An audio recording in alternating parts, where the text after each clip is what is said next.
छत्रपती शिवरायांचे राजाभिषेकावेळचे अष्टप्रधान मंडळ तुम्हाला माहिती असेलच, पण त्यापूर्वी तब्बल 32 वर्षे अगोदर शिवरायांचे पहिले अष्टप्रधान मंडळ अस्तित्वात आले होते. विशेष म्हणजे शिवरायांच्या वयाच्या अवघ्या 12व्या वर्षी कार्यरत झालेल्या या मंत्र्यांनी पुढील जवळपास 20 वर्षे एकनिष्ठेने स्वराज्य सेवा केली होती. हे पहिले अष्टप्रधान मंडळ असे होते. पेशवे म्हणजे मुख्य प्रधान होते शामराज निळकंठ रोजेकर.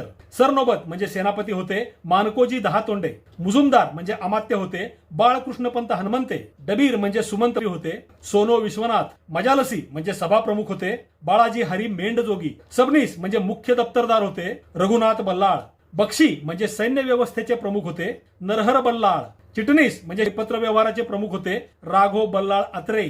या अष्टप्रधान मंडळाचे निर्माते होते शहाजीराजे. या सर्व मंत्र्यांची कार्यक्षमता आणि स्वराज्य निष्ठा स्वराज्य स्थापनेच्या सुरुवातीच्या संघर्ष काळात अगदी मोलाची ठरली. पण हे पायाचे दगड मात्र उपेक्षेच्या आणि दुर्लक्षाच्या अंधारातच राहिलेले आहेत.